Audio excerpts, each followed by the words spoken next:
This here is Marissa, who is my translator and coordinator. Abby, this is the scene of people loading up the boats at the Masusa docks, and again, this is a 24-hour journey. Right now it's about 5:30 p.m. and I'm told that arrival in Santa Clara for collection by the San Martin people is at about 5 p.m. tomorrow, and lots of people seem to be going around the boat selling food and offering snacks and drinks for sale, but Dave and I have each brought all the food we need for about 5 days, so we're fairly well equipped. We've got a few different thoughts so far about how we could keep the environment safe. Some of them are easy and others might be more complicated. For example, along this deck here, much like Richard's boats, there are cabins, and we could get one or two of those just for secure luggage drop, and then the rest of the space would just be for people. Manuel is showing the space where the new house is going in. He says it will be bigger than any of the existing houses. Sí, tal como está la casa acá. Sí. Abierto todo. Ajá. Así. No va a haber divisiones. Entonces, cuando quieren templar hamacas, quieren templar sus carpas, acomodarse bien, sí, no tienen ningún problema, está súper bueno. Okay. Sí, así va a ser la casa. Once the other building's put in, this will be the smaller of the two houses. And then across the bridge here is the dining room and the kitchen house across. So there's the cooking area. Quite conveniently for us, the HF radio is right in the Ascendus dining room. So this area here could easily become one of the two main bases and points of contact for the expedition. Y la señora Ingrid sobre el proyecto que tiene, está diseñado ese trabajo.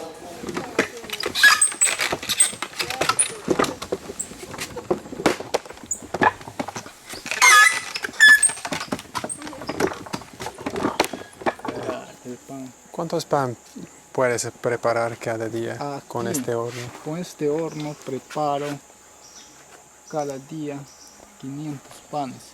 500 pan. Sí.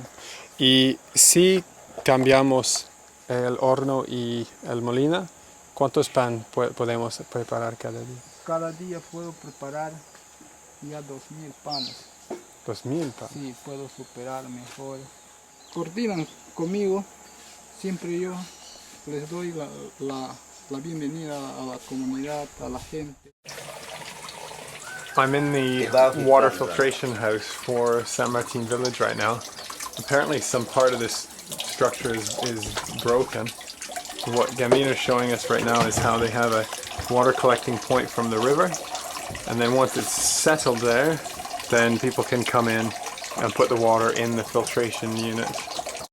Gamino's just shown us the different spears that he uses for fishing. The Ys could build their own spears if we have the right material. Each spear is suited to a different size of fish. This one here is made from a steel wire which has been hammered out and then filed, and it has a nylon thread holding it onto a long piece of wood. The wood is local, everything else is brought in. This one is much stronger. It's made from nails that have been filed with a barbed tip and bent and built onto a piece of hardened wood, which is then attached to the long bamboo.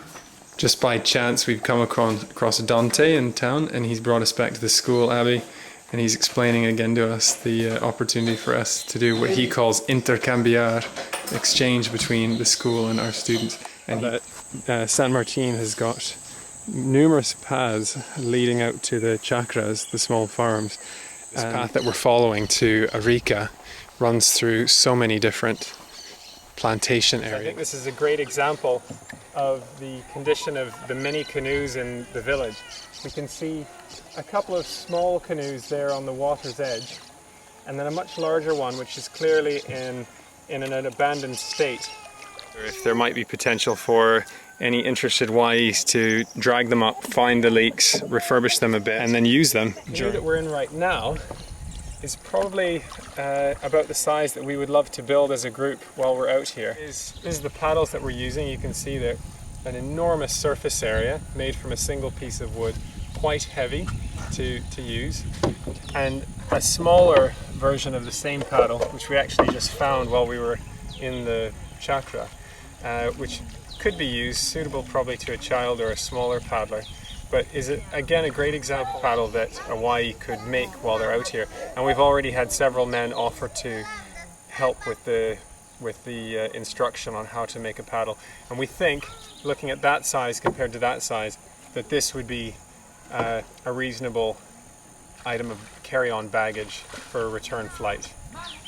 A 15-minute crossing of the Tipishca, which now sets us off really on our own for what is proposed as a 5-day trek, the first day of it at least, which is an established path. Abby, given that I won't be here with you, I want to give you a sense of this place because I think this is going to be an amazing first camp. Dave and I hiked here in about 3 hours this morning. We actually went past it because we thought that this would be too close for the first camp. It turned out that the other place was much too far and it would be... Un pedazo de qué? De cerámica. ¿De cerámica? Sí. ¿Hay mucha de cerámica? Sí, todo esto es. Mira, no es profundo. Huh. Son así. ¿Ves? Incredible. What we've come upon here is a site of archaeological interest because Gamino says that his tribe are aware of this old plantation. They didn't plant it, and it's not known who did. We've just been following a procession of leafcutter ants.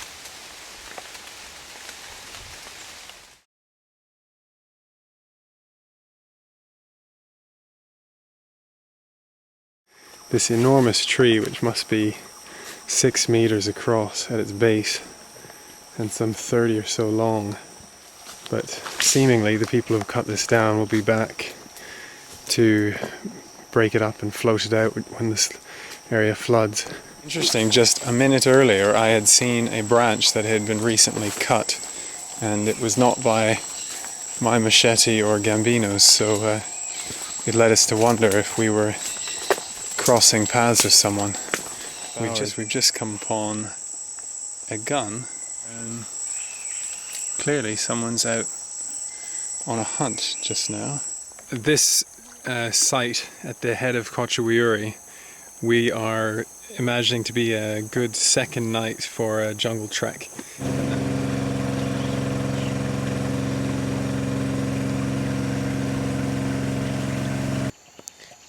This here is the mouth of the Yanayakio River. This would be the river which the group comes out on as an exit.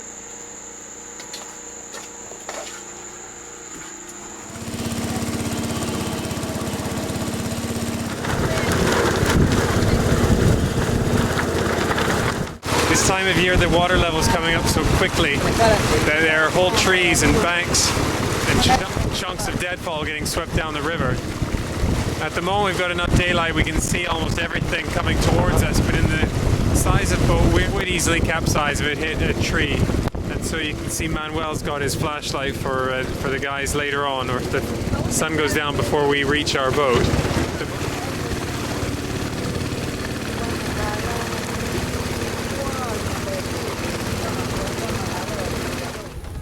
Abby, you'll recognize the spot here. I'm on Marcel's second boathouse, and we're just having a look at the rooms that have been built, and they're offering to have 60 or 70 of us here for 2 of our meals at 6 soles each evening. I've asked the fellow if he'll let me take out his canoe, and he's just getting the water out of it over there.